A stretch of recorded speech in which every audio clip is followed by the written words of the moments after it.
with the new year comes new adventures, right? But before you start planning, there's a new way to think about saving money and truly enjoying travel. Yeah, so it is called slow travel. This is a trend, and you kind of like explore, make memories, and you save money, which is key right here. Clint Arthur is here. Welcome to you. You are the author of Slow Travel, a journey to transform your life one destination at a time. Clint, good to see you, and you're here to explain what this trend is all about. I like it. Hey, it's my favorite thing because travel is not what it used to be. It used to be we got to get where we're going as fast as we can. There were lots of direct flights, but the airlines have changed. There's more connecting flights, there's more layovers, and that's how I began to invent slow travel. See, I donated money to a charity, and they gave me an experience with the Rolling Stones, and I got to meet the band and hang out with them and go to the concert and be a VIP.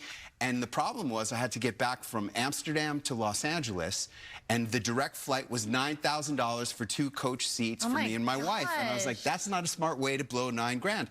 So I changed the search parameters on Expedia, and I searched for the longest trip instead of the fastest trip. And that was a 18-hour layover in Moscow.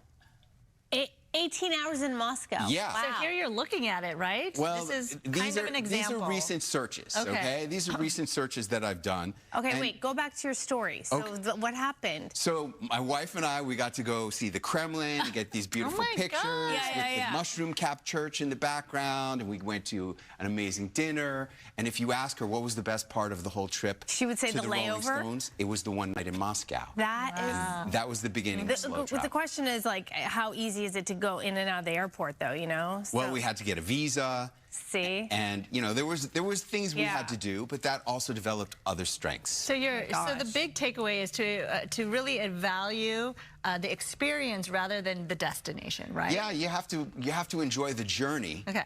And not just be in such a rush to get there. I don't like taking long trips. Like, I like to break trips up. So, for example, I got a challenge from your producer.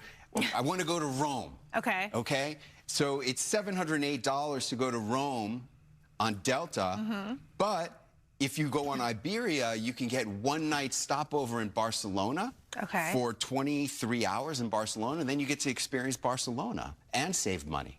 Okay. Okay, well, what if you're loyal to one airline?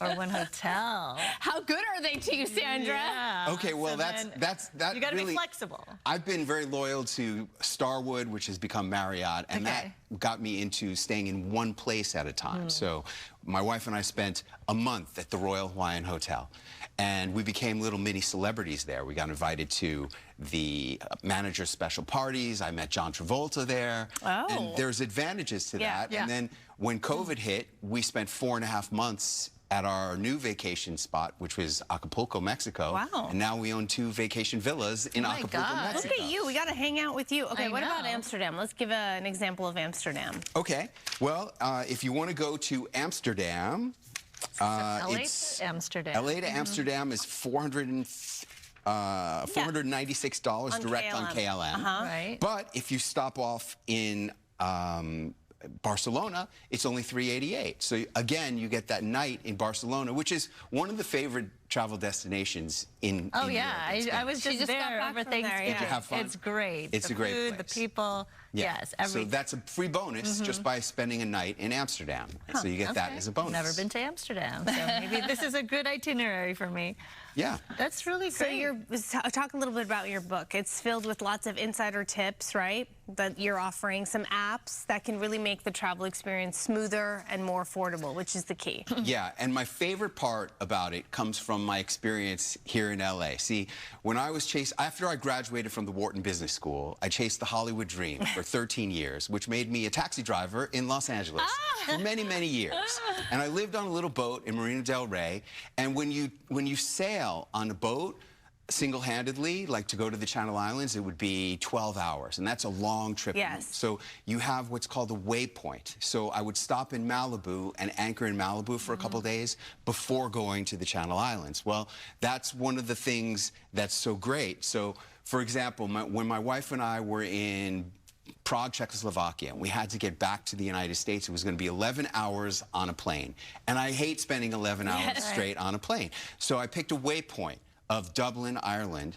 We flew 4 hours to Dublin, and my wife set up a special tour of the Frank McCourt Museum. He wrote Angela's Ashes, which won the Pulitzer Prize. He was my creative writing teacher in high school. Whoa. So that trip to his museum inspired me to write my own memoir, Wisdom of the Men, which was nominated for a Pulitzer Prize, and it never would have happened if it wasn't for the waypoint in the slow travel experience. Wow. So slow travel is about saving money, and it's about getting more out of every destination that you go to. And you never know what's in store for you. That's awesome. Well, I love these stories. This is great, Clint. And for more on Clint's tips, you just go to Slow Travel. You can get the book online. There you see the title. I love the cover, too. That's very nice. Thank you. Nice to see you. Great to see you. Come back and visit. You don't have to wait 6 years. Thank you. You plan my next trip for me.